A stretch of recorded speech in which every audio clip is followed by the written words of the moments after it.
Salut Franck. Salut David. Eh bien, je suis très content de t'avoir parce que nous, on a une chaîne qui concerne surtout les domaineurs, également les référenceurs qui s'intéressent de plus en plus au nom de domaine. Et l'aspect hébergement pour nous, qui est très lié à ton métier, est assez mystérieux. Donc, je vais profiter que tu es la personne la plus technique, la plus pointue, la plus capable à chaque fois pour nous répondre. Je voudrais dire que moi, je sais pas, je dois avoir une trentaine d'hébergements mutualisés. Et tu es largement le plus chouette, le plus sympa. Donc, c'est une bénédiction de t'avoir. Donc, j'en profite pour te poser des questions, justement, euh, qui peuvent intéresser également l'auditoire. Donc, est-ce que tu veux te présenter peut-être IP fixe, peut-être que certains n'ont pas la chance de connaître, voilà, en deux mots. Oui, IPFix, c'est une structure d'hébergement mutualisée essentiellement qui existe depuis 2011. Avant, ça s'appelait EuroWH et j'ai repris cette activité depuis 3 ans maintenant. Essentiellement de l'hébergement mutualisé, mais pas que, hein, un petit peu de VPS et un petit peu d'infogérance de serveurs dédiés pour des clients, des gros comptes ou des moyennes entreprises qui ont besoin de dédiés. Super. Alors, là, nous, en tant que spécialistes des noms de domaine, ce qui nous étonne, c'est que donc c'est normal de proposer hébergement et nom de domaine, tout le monde le fait. Par contre, tu n'as pas beaucoup d'extensions. Et aujourd'hui, avec la mode des nouvelles extensions, les gens qui veulent leur point Paris, leur point ce qu'on veut, pourquoi est-ce que tu proposes, j'ai vu comme FR, Net, Org, enfin les grandes, mais assez peu de choix finalement. Alors, c'est un petit peu historique, hein. Moi, j'ai repris des extensions telles qu'elles étaient chez IPFix.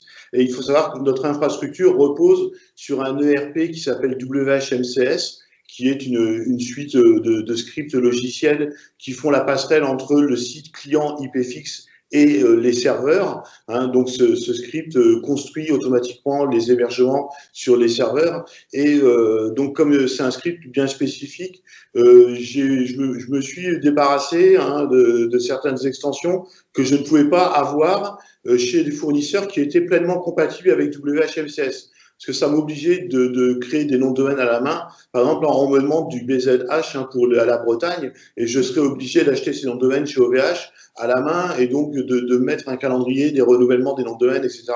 Et je veux automatiser au maximum, hein, de façon à réduire le risque d'erreur, hein, tout simplement. Et donc, comme je passe par InternetBS, qui lui a développé un plugin exprès pour WHMCS, et OVH avait un plugin dans le temps, mais OVH a abandonné une partie de son API et il n'est plus du tout compatible. Donc, à partir de là, je me coupe de certaines extensions, mais ça n'empêche pas qu'on peut, en changeant l'ENS sur le serveur de nom chez son registrar, héberger ses sites chez IPFix. C'est juste qu'on ne vend pas tous les domaines qui sont vendables. Ça serait très, très lourd à gérer, en fait. Alors c'est intéressant parce que c'est exactement ce qu'on fait nous en tant que domaineurs. On n'aura pas nos domaines et nos hébergements chez le même prestataire. On préfère séparer parce que c'est pas exactement les mêmes métiers. Mais est-ce que toi tu conseilles d'avoir tout quand c'est possible chez un acteur ou alors c'est bien de séparer puisque c'est deux métiers différents? Alors, pour les raisons que j'ai évoquées, hein, d'automatisation et puis de savoir où sont placés tous ces œufs, hein, dans quel panier sont tous ces œufs, moi je privilégierais à titre personnel l'utilisation d'un seul et même prestataire. Par contre, pour des raisons financières, je pense que quelqu'un qui a un gros portefeuille de noms de domaine avec plusieurs milliers de noms de domaine doit évidemment passer en direct pour tirer les prix au maximum. Hein. Ce que font des gros domaineurs chez InternetBS, ils les achètent exactement au même prix que moi et à partir de là, bon, ben, voilà, ils vont faire des économies à petite échelle et multiplier par X noms de domaine, faire des économies qui ne sont pas négligeables. Tout à fait. Alors, j'avais une autre question qui est un petit peu liée. Donc, il y a les deux métiers, hébergement et nom de domaine. C'est quoi le plus rentable? Est-ce qu'on peut faire du bénéfice sur les noms de domaine ou c'est juste un produit d'appel comme chez OVH? On voit bien que c'est pas leur centre d'intérêt principal. C'est pareil, hein, je fais un petit peu de bénéfices sur les noms de domaine, mais vraiment très très peu. C'est pas là-dessus où on peut concurrencer, étant donné que enfin, les prix sont. Enfin, tout le monde sait à combien est vendu un .com. D'ailleurs, j'ai vu passer une news hier comme quoi les .com allaient être augmentés en septembre 2021, je crois. Donc voilà, on sait clairement voilà, le prix d'un .com ou d'un .fr et c'est pas là-dessus qu'on gagne de l'argent. Donc très clairement, c'est sur l'hébergement que je vais plus faire de la rentabilité que sur les noms de domaine. Je ne cherche pas du tout à me battre sur un nom de domaine. Si quelqu'un me dit, mais le .fr, je l'ai à 7 € chez OVH, bon, bah, va chez OVH, c'est pas très grave, quoi. Je vais pas me battre, quoi, tout simplement. Ouais, puisqu'on peut mettre les DNS et avoir les hébergements chez toi. Donc voilà, ça Exactement. fonctionne comme ça. Voilà. Après, nous, en tant que un peu puriste, entre guillemets, OVH, c'est pas l'endroit où on ira forcément parce que il y a moins cher et il y a mieux. Internet BS, ça va être à 6 euros. Et Voilà. voilà, mais bon, après, c'est des détails et chacun aura ses préférences. Comme dans tous les métiers, enfin, liés à cette activité, j'ai tendance à dire que OVH a changé le métier et OVH a changé de métier.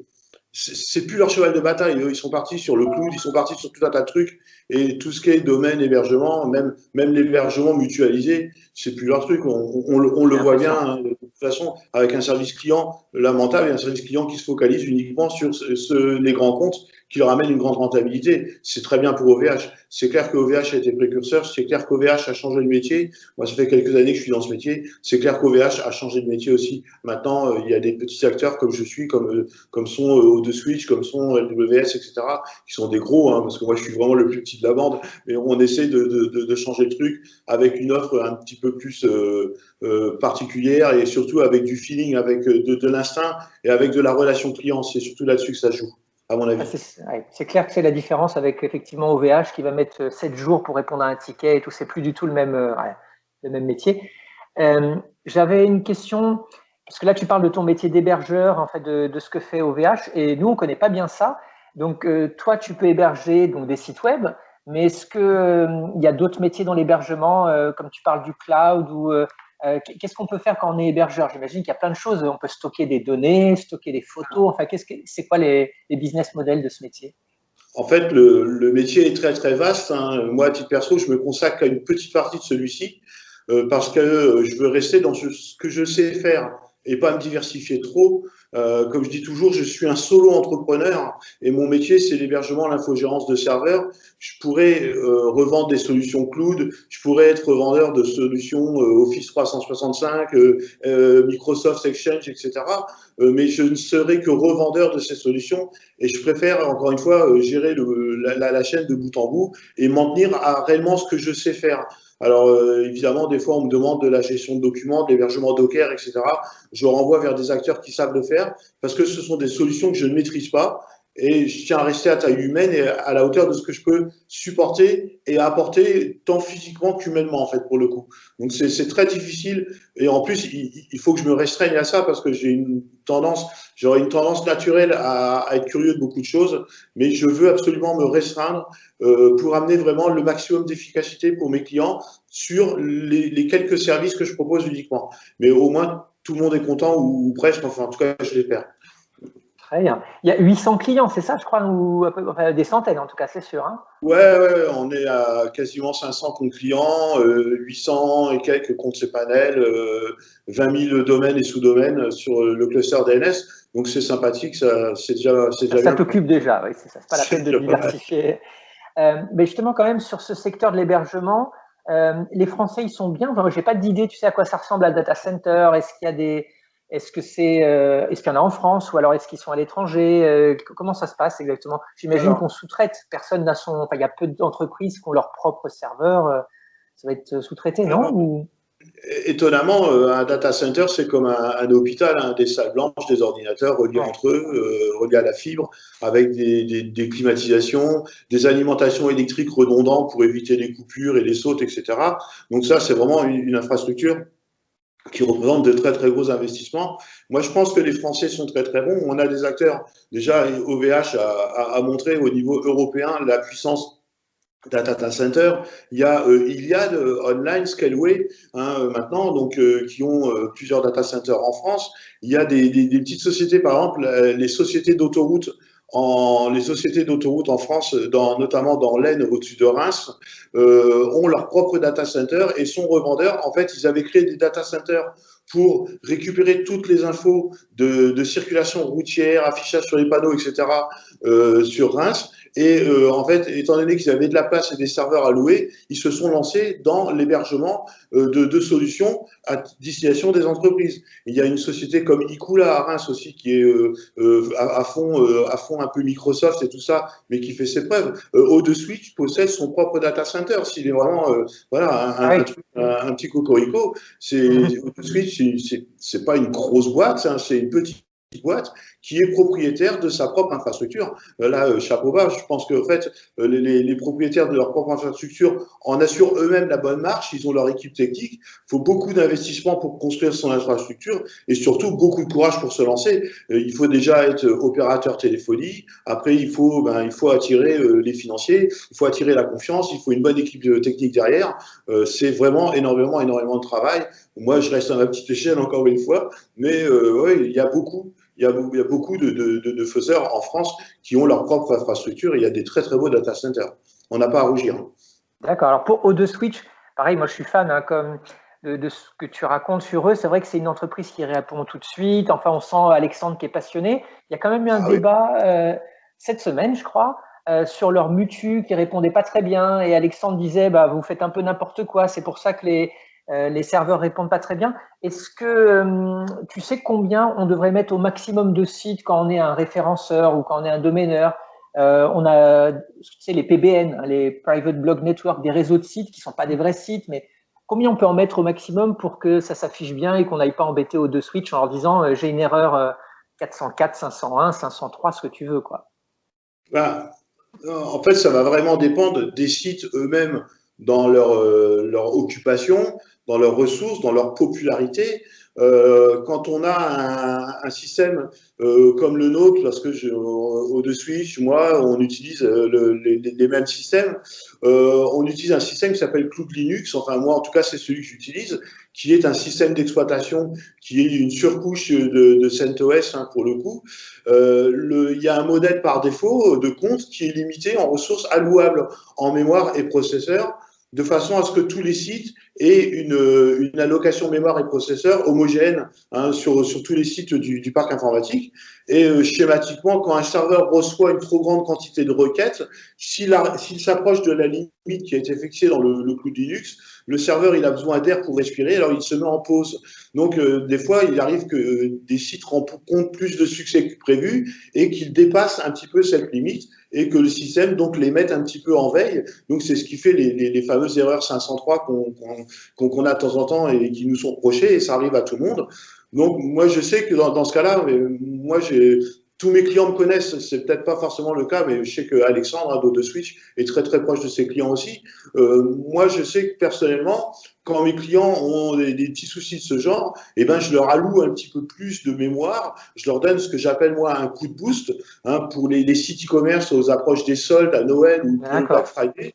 Hein, je mets un petit coup de pouce de façon à ce que le système leur laisse un petit peu plus de latitude pour déployer leur page. Et c'est comme ça qu'on arrive à avoir plusieurs centaines ou plusieurs milliers de sites sur un seul et même serveur en allouant un petit espace raisonnable à chacun, parce que entre le site d'une association et le site d'une grosse entreprise, on essaye de ne pas faire de différence. Un site est un site, mais dans le clair, il est clair que le site de l'association sportive de Trifouilly-les-Oies a beaucoup moins de clients par jour qu'un grand acteur du e-commerce, par exemple. Et à partir de là, bon, même si on essaie d'avoir une ressource équitable parce que ces personnes payent des fois le même prix, il faut aussi se dire qu'on doit pouvoir donner un souffle supplémentaire aux sites e-commerce qui demandent beaucoup plus de puissance, de pros et de mémoire. Et on peut le faire grâce à la flexibilité hein, du cloud Linux qui nous permet tout ça, quoi, justement. Merci. Une autre question un peu liée sur les bonnes pratiques. HTTPS, ça a l'air acquis. Hein, je pense que toi, tu le recommandes, mais pour HTTPS, il y a des solutions maintenant gratuites, Let's Encrypt, Cloudflare le propose, Komodo, etc. Est-ce que c'est une solution gratuite, ça fait pareil qu'une solution payante, ou tu recommandes d'avoir pour un petit site voilà, un certificat SSL payant? Bon, en fait, c'est juste du contrôle de domaine, pas du contrôle. Enfin, il y a plusieurs. J'ai un peu perdu le fil par rapport à ça, mais il y a plusieurs niveaux de certification HTTPS. Et donc le HTTPS est inévitable, hein, notamment pour l'indexation des versions mobiles des sites. Et c'est vrai qu'on utilise Let's Encrypt ou Komodo, donc qui fournit AutoSSL. Ça nous donne des certificats SSL qui sont fiables et qui sont largement suffisants pour le référencement et surtout largement suffisants pour assurer que l'intégralité du domaine sera couverte et sécurisée. Donc, globalement, ça suffit. Après, si une entreprise a tout un parc informatique à protéger avec des certificats SSL, avec plusieurs machines, avec plusieurs ordinateurs, plusieurs machines, même des fois des imprimantes qui doivent être protégées, là, on passe sur des certificats payants et qu'on paye très très cher. Mais globalement, le auto-SSL suffit amplement pour couvrir tous les besoins. Enfin, pour l'instant, je n'ai pas eu de soucis, quoi.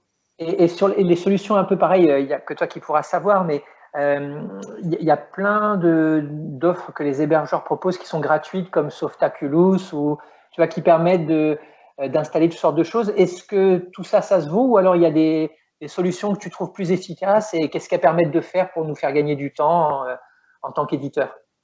Alors, moi, je ne connais que Softaculous enfin, je connaissais un autre script dans le même genre, et c'est vrai que c'est vraiment le mieux, parce que bon, c'est quand même facile d'installer un script en 3 clics avec Softaculous, de dupliquer ses scripts, de faire ses backups, etc. Après, on propose, hein, après, chaque hébergeur propose des différents plugins sur ses cPanel. Moi, pour le coup, c'est du cPanel, hein, comme Immunify 360 pour scanner les répertoires, des solutions de filtrage réseau avancées avec le CSF, le CXF. Et puis, par exemple, le serveur Lightspeed, moi, par exemple, que je propose à mes clients, qui est plus rapide qu'un serveur Apache. Après, chaque prestataire peut rajouter des petites surcouches logicielles. Moi, je pense qu'il faut rester au plus proche du système d'exploitation et pas donner de l'hébergement couteau suisse. Donc, c'est pour ça que j'évite de mettre trop de plugins dans mon hébergement, de façon à ce que l'utilisateur ne soit pas dérouté trop. Après, si je trouve des solutions sympas que je peux tester moi-même sans trop de difficultés, et puis que je peux proposer après sans un énorme, enfin, en tout cas sans surcoût, hein, à mes clients, ça serait avec plaisir. Je vois pas de truc transcendant. J'avais vu des solutions une messagerie qui faisait aussi traitement de texte et tout ça. Je l'ai testé, mais en fin de compte, je me suis rendu compte au bout de 6 mois qu'aucun de mes clients ne l'utilisait. Donc j'ai abandonné la solution tout simplement. Ça sert à rien de payer inutilement, c'est des charges que je m'impose en plus. Et bon, il faut savoir absorber la charge financière, quoi, sans pouvoir la répercuter aux clients. C'est ce que je veux faire le maximum possible. Rester sur une offre abordable. À partir de là, puis c'est pas bien non plus de changer trop les habitudes des clients. Si d'un seul coup ils voient un cPanel avec 10 boutons supplémentaires qui le ramènent dans plein de trucs, non. Moi, le client, je veux qu'il se retrouve facilement dans son cPanel, qu'il puisse installer facilement son WordPress, récupérer ses mails. C'est à peu près tout ce qu'il me demande. Donc à partir de là, voilà, quoi.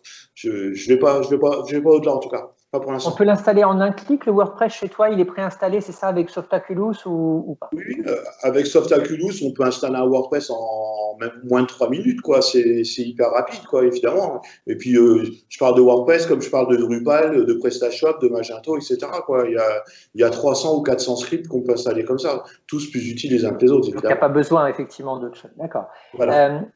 Tu as vu dans l'actualité, là, avec l'hôpital de Dax cette semaine, et puis tous les problèmes de sécurité qu'on a, on sent que c'est vraiment une préoccupation. En tout cas, les médias en parlent beaucoup. Par rapport à la sécurité, je sais qu'il y a beaucoup de registrars qui font aussi de l'hébergement et qui jouent un petit peu là-dessus en disant attention, on peut pirater vos DNS, la sécurité est très importante, etc. Est-ce que c'est pour toi du marketing, ou alors est-ce qu'il y a vraiment des solutions importantes? Par exemple, moi, on me dit DNSSEC. Bon, je sais ce que c'est, mais je ne sais pas si c'est vraiment important. 2FA peut-être un peu plus. Est-ce que les CDN, ça apporte quelque chose? D'un point de vue technique, dis-moi si la sécurité, c'est évident ou c'est du marketing, ou alors c'est vraiment important et tu peux nous donner des conseils sur ce qu'il faut viser en premier. C'est les deux, quoi. Moi, je sais que je propose des solutions de sécurisation comme la double authentification, des antivirus, etc. Ça devient des arguments marketing très rapidement, car à tarif équivalent, un client va ou devrait choisir en fait la solution la plus sécurisée. Moi, je le vois en tant que formateur, parce que je suis aussi formateur. Les gens, les artisans, les artisans, les chefs d'entreprise de petites PME ne sont pas du tout sensibilisés à la sécurité informatique, ne font pas du tout attention à l'endroit où ils stockent leurs mots de passe, savoir si leurs PC sont à jour, etc. Et donc, quand on propose des solutions supplémentaires ou quand on leur montre tous ces cas de ransomware hein, pour l'hôpital de Dax et tout le truc, il y a plein d'entreprises. Je crois que j'ai un chiffre, c'est 3600 plaintes par an ou un truc comme ça, et uniquement des plaintes, c'est-à-dire que tout le monde ne porte pas plainte. Hein, donc voilà, le volume est énorme. Je pense qu'il il faut apporter des solutions. Après, il faut encore une fois pouvoir absorber ces solutions parce qu'elles ont un coût supplémentaire pour le fournisseur. Hein, on va être confronté rapidement au dilemme de savoir si on doit absorber la charge financière ou la répercuter sur le coût final de la solution. Ça serait super de pouvoir apporter des solutions de sécurisation de bout en bout encore plus approfondies. Mais si c'est pour dépenser 500 € plus par mois, si je dis à mes clients à partir de demain, vous allez payer le double, les clients seront de toute façon pas d'accord. Parce que pour eux, c'est le prix qui compte sur la sécurité. Or, moi, la sécurité incombe autant, voire plus, parce que si mes clients sont en panne, c'est moi qui me fais le boulot derrière pour leur remettre leur site en ligne et tout ça. Donc, j'ai tout intérêt à ce que mes serveurs soient les plus sécurisés. Donc, à partir de là, il faut vraiment faire attention à tout ça. Et je pense que les hébergeurs sont tous conscients de ce problème et sécurisent au maximum leurs serveurs de façon à ce que les clients derrière ne soient pas pénalisés. D'accord. Alors, un sujet encore lié qui m'intéresse parce que est-ce que l'hébergeur est responsable, imaginons que tu aies des contenus frauduleux d'un site qui est hébergé sur donc un de tes clients, ou alors, je ne sais pas, il y a une plainte parce que telle personne considère que le site pose des problèmes de marque. Comment tu dois réagir? Est-ce que tu es responsable et qu'est-ce que tu fais? Comment se comporte l'hébergeur dans ces cas-là? Alors, on reçoit des plaintes. En fait, il y a une structure, une cellule abuse, hein, donc chez tous les hébergeurs. Voilà, moi je suis pas propriétaire de mon infrastructure, hein, mais mon hébergeur qui est en majorité online reçoit des mails, par exemple de Microsoft en disant que telle adresse IP a envoyé des spams frauduleux concernant des solutions Office, etc. Donc je reçois régulièrement, pas souvent heureusement, mais des plaintes, donc des abus. Et dans ce cas-là, ben, faut montrer patte blanche. Il faut supprimer les scripts malveillants au plus vite. Hein. J'en informe le client, qui n'y est généralement pas pour grand-chose, parce que bon, le client, il n'a pas vu que son WordPress était dépassé, etc. Donc, et puis, on s'excuse platement auprès du plaignant et ça va pas plus loin. Enfin, j'ai de la chance, jusqu'à présent, ça n'a pas été plus loin. En tant qu'hébergeur, on n'est pas responsable hein, des fichiers qui sont déposés sur les serveurs par les clients. Enfin, pas à ce que je sache en tout cas. Et puis on peut pas non plus être derrière chaque client à aller scruter ce que font chaque client, quels sont les sites et ce qu'il y a sur leur système de fichiers. Et généralement, en cas de phishing ou des incidents de spam, bon, c'est juste ça, c'est du phishing et du spam généralement. J'ai trouvé une fois en faisant des sauvegardes d'un disque qui était énorme, j'ai trouvé une fois 2 ou 3 films qui étaient déposés sur un OnCloud. Donc là, je les ai supprimés et puis basta quoi. Mais c'est clair qu'il faut être vigilant, hein, parce que déjà en plus de monopoliser les adresses IP et de salir la réputation des adresses IP par l'envoi de spam. En plus de ça, ça prend de la place sur un disque dur, ça prend de la place sur les backups, ça prend de la place sur les sauvegardes. Or, notre infrastructure, à chacun, c'est qu'une partie immergée de l'iceberg. Derrière, on a 3 fois la taille en backup. Quand on fait des backups quotidiens, hebdomadaires et mensuels, on a 3 fois plus d'espace disque qu'on en alloue à nos clients pour le coup. Et si on commence à ouvrir, à laisser les gens déposer n'importe quoi sur leur truc, non quoi. Alors moi je fais attention à ça. Après je contrôle pas tout le temps. Je sais que j'ai un scanner qui regarde s'il y a des MP4, qui regarde s'il y a des fichiers move, ce genre de choses. je vérifie un petit peu que mes clients ne prennent pas 50 gigas d'espace disque sur un seul compte. Voilà, parce que dans ce cas-là, ça supposerait une utilisation un petit peu abusive, enfin qui rentrerait pas dans le cadre de l'hébergement d'un CMS, par exemple. Donc à partir de là, voilà. Mais moi, j'ai des clients cool, je suis plus heureux des hommes, quoi. J'ai pas de souci là-dessus. Mais je me doute que ça doit pas être très très facile pour des gros faiseurs comme Online, comme OVH, comme même OneSwitch et tout, qui ont des milliers de serveurs à gérer. À partir de là, ça doit vraiment être encore plus compliqué. Hein. Donc, bon courage à eux, quoi, tout simplement. C'est pas un métier facile, on l'a pas dit. Merci beaucoup, Franck. Bon, on restera là-dessus. On a fait 25 minutes, c'est parfait. Merci encore pour toutes ces infos. Et donc, j'invite tous ceux qui ne connaissent pas IPFix à aller jeter un coup d'œil à la page et savoir qu'on a quelqu'un d'humain qui va nous donner des conseils. Moi, j'ai jamais eu besoin, en fait, parce que ça marche tout le temps, tes systèmes, mais je sais que s'il y a un souci, au moins, on a le côté, comment dire, en fait, tu t'occupes de tes serveurs comme si c'était les tiens, des clients, je veux dire. Donc ça, c'est quand même une chose qui se perd, à mon avis, dans les nouvelles offres. Mais merci beaucoup. Et donc, à une prochaine, Franck. À plus tard, au revoir, merci beaucoup.